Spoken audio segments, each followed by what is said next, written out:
Hello, and welcome to the second episode of Graham's Haunted Life. I've got to start this episode with a bit of an apology. I've got a cold, so my voice is not going to sound very nice throughout this, but I do have two little pieces of pre-recorded material to drop in. One piece is going to come in the middle of the video, and another piece is going to end the video. So at least that means I don't have to do too much talking. And I do apologise in advance if I have to turn away from the microphone and cough and maybe take a sip of water. But I'm just going to try and power through the two topics that I've got to talk about. So the first one is ghost stories and the physical effects these stories can have on the listener. Now, when I was a kid in primary school, me and my group of friends, this was in the early 90s, we used to really love shows like Strange But True. And every Monday, when you would come back into school and meet up, we would all gather around and talk about what happened on Strange But True. And we'd kind of be like in a circle, hunched over, semi-whispering about these stories. And it would make the hairs on the back of my neck and the hairs on my arms stand up. And I would get shivers just, going over what had happened on these TV shows that we loved. And to this day, if somebody tells me a good ghost story, that still happens, despite the fact that I don't really believe in ghosts. Now, what I mean by that is I don't believe that ghosts are disembodied dead human spirits coming back to enact some unfinished business. But I do believe that people experience very strange things in life, and the explanation isn't always at hand, and the explanation may be a very complex scientific explanation. And in those cases, I've had them happen to me. I've had experiences that were so odd, and there's no explanation at hand. In those cases, I say, do not look for the explanation. Let that be a piece of magic that happened in your life. I mean, it may not be a nice experience, if it was something frightening, but let that be a piece of whimsical memory for you. Don't go searching for the explanation for everything. Now, you spend your daily life going to work and having to be so professional and do everything so by the book. Outside of work, if something happens that seems ghostly, don't go looking for the explanation. What's the point? So yeah, when I was a kid, my granddad could tell like a really good sort of spooky story, and those effects would happen again. The hairs on my arms would stand up, the hairs on the back of my neck would go, I would get shivers. Now, my granddad and grandma's house, then in the 90s, I always found that place really spooky. Nothing happened there, as in, I don't believe I ever saw a ghost or anything there. But I hated having to go up the stairs on my own if I needed to go and use the toilet. I hated having to go up those stairs on my own because the upstairs of that house just had this really oppressive vibe. And at the time, it terrified me. But to look back on now, I'm pleased I got to have that experience. I'm pleased I got to feel that, you know. Now, as I sort of got a little bit older and I went off to college after finishing secondary school, I would have people telling me stories about the houses that they lived in with their parents and that they believed their houses were haunted. And I was so jealous because the house I lived in nothing ever happened in there, nothing ever sort of took place where I thought, oh, I've seen a ghost here, or I've heard a ghost or anything like that. But all these kids that I went to college with were telling these stories about their houses being haunted, and I was so jealous. If somebody sits down and tells me a story in which they genuinely believed something ghostly happened to them, It really, really gets me. It really has that effect. It can really make me feel something. I get that chill, and I'm so happy that I do get this. I don't know whether everybody does, and if you are the kind of person that can hear somebody convincingly tell a ghost story and it has no effect on you, I feel so sorry for you because I think it's brilliant. I think it's brilliant that a story can have such an effect. Now, where I grew up, it was just a little village in the northeast of England, and it was an ex-coal mining sort of village. Now, there were lots of stories in the area, lots of old spooky stories about the village. And as I said, nothing ever happened in our house. But as I got into my 20s, I started to sort of delve into local sort of stories and folklore.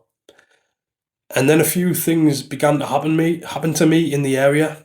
Um, there were stories about the old pit building. Now there's a big segment of the old pit building left in this village as um, a monument. There was a massive disaster down that pit, and 95 men and young boys were killed. And there were stories about, if you're down there at certain times of night, you can hear cries and stuff like that. Now, I never heard that myself. I never went down there and heard that myself. But I thought that was so cool. And there were stories in Haswell about a specific tree being known as the hanging tree. And at times I kind of walked along with groups of friends along to that tree just to see it, because it's still there now. And I don't believe my friends were interested at all. But to me, I was so into it. Just the idea that this tree is called the hanging tree, and potentially it truly was used to hang people. A bit of rough justice being enacted out. It potentially wasn't used as a hanging tree, but I loved the fact that people spoke about it as this spot where people were strung up. And there was another place in the village, or rather near the village, that had a reputation for being a bit creepy at night. And in my late teens, I did something in order to try and get over a fear. And last year, I recorded a story that happened to me, and I'm going to drop it in here now for you to listen to. And I'm hoping that when you hear it, it has that effect that I've been talking about, that it sends the hairs on the backs of your arms standing up and a tingle up the back of your neck, hopefully. So without further ado, let's play that story now. It's called The Old Train Line. My name is Graham, and this story took place when I was 19 years old. That's in the year 2007. Now, I'm quite ashamed of it, but up until I was into my late 20s, I actually had a little bit of a fear of the dark. Not of ghosts or monsters hiding in the darkness, just of the darkness itself. I don't like the fact that you can't really see properly. I don't like that sensory deprivation. But at this time, when I was 19, I had this dog, a Springer Spaniel, a lovely little dog he was. And in the village where I lived, there was this walkway that used to be old train lines. And there was a section of it where you could do a loop from one part of the village out and around this old track and back into another part of the village. And I decided this one night that I was going to take the dog on this walk when it was pitch black, because these paths aren't lit, and I would have no choice but to just continue walking. and my aim was to get over my own fear of the darkness. So I psyched myself up for weeks and weeks, wanting to do this thing, and the night finally came where I was ready, and I put the dog's lead on and walked out of the door. You walk along from the house I lived in and eventually get onto a track that leads across to a farm. But before you get to the farm, you turn off to the right onto a path that used to be a train line coming off the main line and into the village back in the days of the coal industry. And I walked along that little path in complete darkness. Eventually, it meets up with what used to be the main train line, and at that point I would have to turn back on myself somewhat and walk along for about a mile before coming off the train lines and walking back into the village. At the point where I met the main train line and doubled back on myself, it was absolutely pitch black, and this is around about halfway around this walk. And at this point I feel pretty calm, and I'm feeling pretty proud of myself. It's around about midnight and it's pitch black, and I'm walking, and I'd been telling myself under no circumstances will I allow myself to be spooked and start running.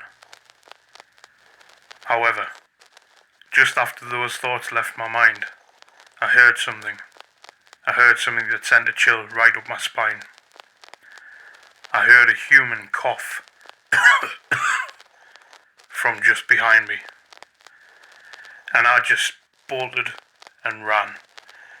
But at this point I'm halfway around, so I ran in the way in which I intended to continue the walk.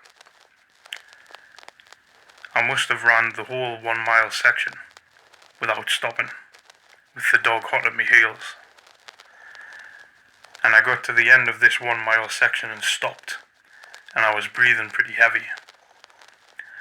But from there I could see the lights of the village again, and I was beginning to calm down, and I gave myself a couple of minutes.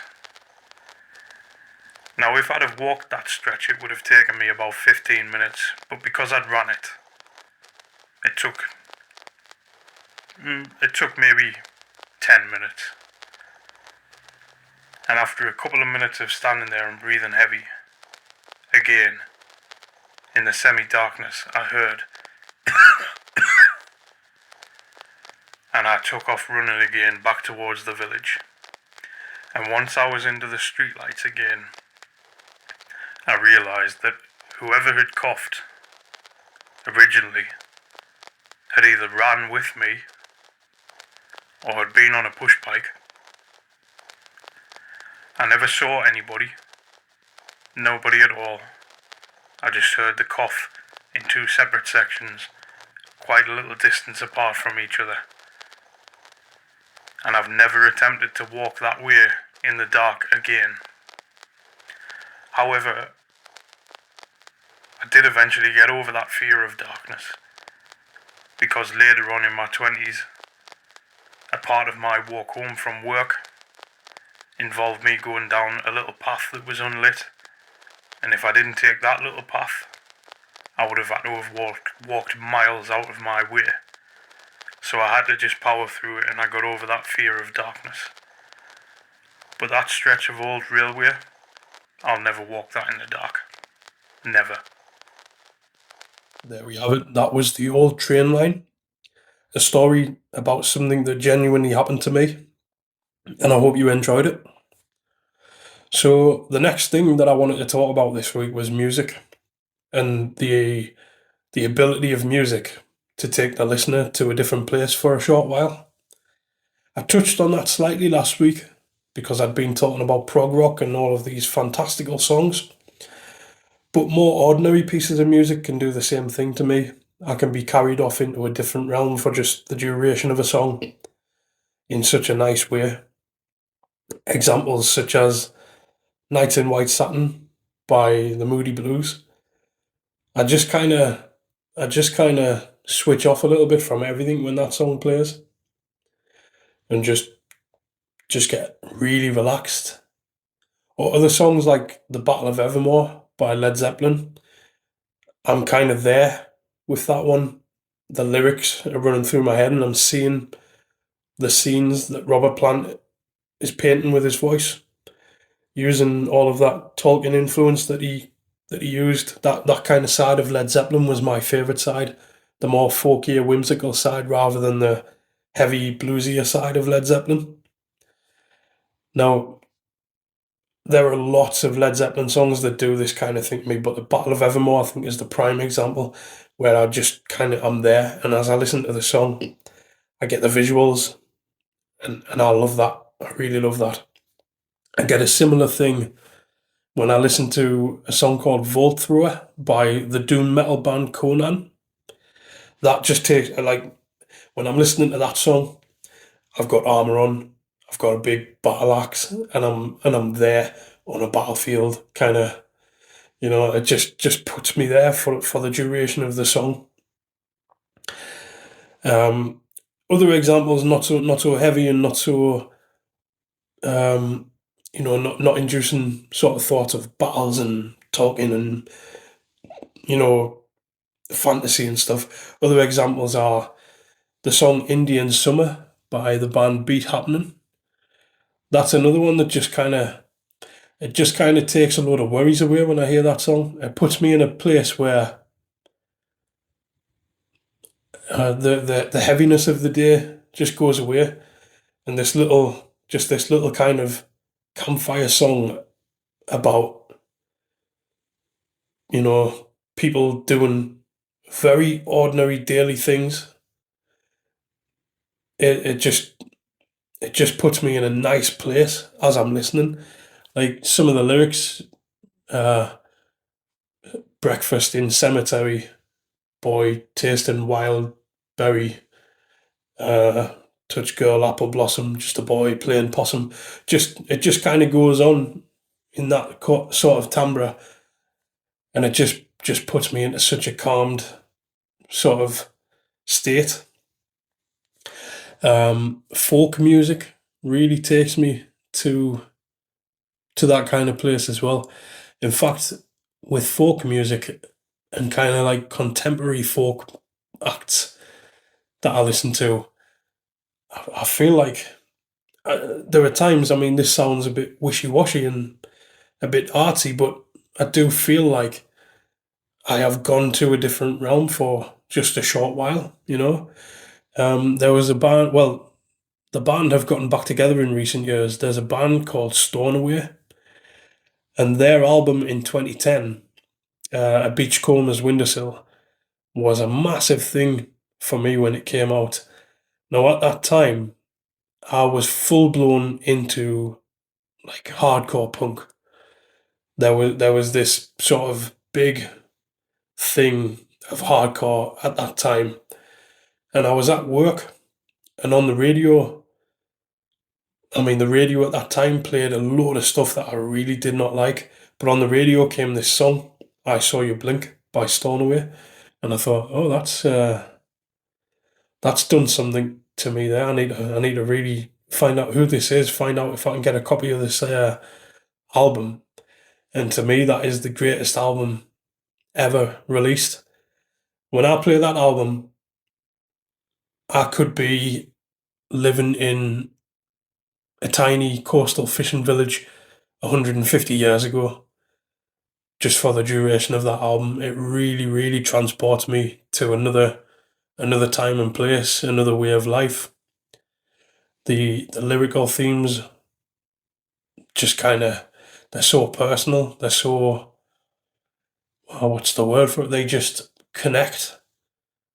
The poetry of it, along with the musicianship that's going on, the kind of what could I describe it as? It's just kind of neo folk indie instrumentation, along with these really poetic lyrics that just transport me into a different realm for the duration of the album. And if you have not heard A Beachcomber's Windowsill by the band Stornoway, you are really missing out, and I highly recommend that you get a copy of that album. I'll put a link in the description to the album. It's so beautiful. And there are other acts that do the same sort of thing. There's a guy called Glenn Hansard. People will know of Glenn Hansard because he was in a band called the Frames in Ireland in the 90s. And then he did that stuff with Marquetta Glover, and they were known as the Swell Season when they performed together. And he's done, in the last sort of few years, he's done a few solo albums. And some of these albums, like, there's an album called Didn't He Ramble? And there's an album called Between Two Shores. They do a similar thing to what Stornoway do to me. They just take me to a different place, a different way of life. Just take me away from the modern world for a while. And I find the modern world so overwhelming at times. So this is a good way to segue into the second little piece of pre-recorded material that I've got. It's a piece of my music, and I recorded it towards the end of last year. It's called The Light That Guides You Home on the Darkest Nights. And it's intended to invoke those feelings you get if you've been out all day and it's a cold day and it's starting to get dark. You want to head home, you want to see your loved ones, you want to sit by the fire, you want a hot drink. Excuse me. You want a hot drink and you want to just feel warmth. That's what this song is intended to invoke. Those feelings of warmth when you get back home on a cold, dark night. Now, again, I must apologise for my voice, and I've had to turn away and cough a couple of times. I've really tried to just push through and make this episode. And so, if anybody listens to this one and enjoys it still, I'm massively grateful. Again, without further ado, let's play The Light That Guides You Home on the Darkest Nights by my musical project, Dark Life. Thanks for listening, and I'll see you another time.